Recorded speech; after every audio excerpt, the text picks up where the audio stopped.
পলাশ মুচ্ছল এবং স্মৃতি মান্ধানার বিয়ে ভেস্তে যাওয়ার পেছনে অন্যতম কারণ হিসেবে সামনে এসেছেন মেরি দি কোস্টা নামে এক কোরিওগ্রাফার।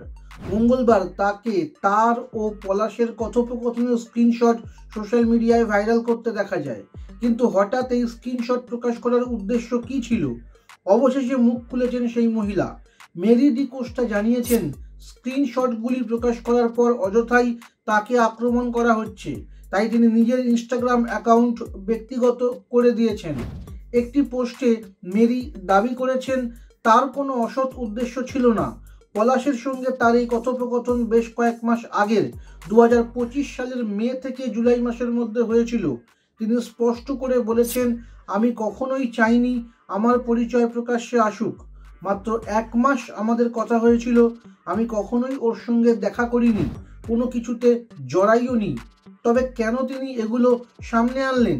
মেরি বলেছেন, আমি ক্রিকেট ভালোবাসি, স্মৃতি মান্ধানাকে আমার ভালো লাগে, তাই মনে হয়েছিল মানুষের এটা জানা দরকার, তাই পলাশের রূপ প্রকাশ্যে এনেছি। সবচেয়ে গুরুত্বপূর্ণ বিষয় হলো মেরি এটাও স্পষ্ট করে দিয়েছেন যে স্মৃতি পলাশের সঙ্গীত অনুষ্ঠানের কোরিওগ্রাফার তিনি ছিলেন না।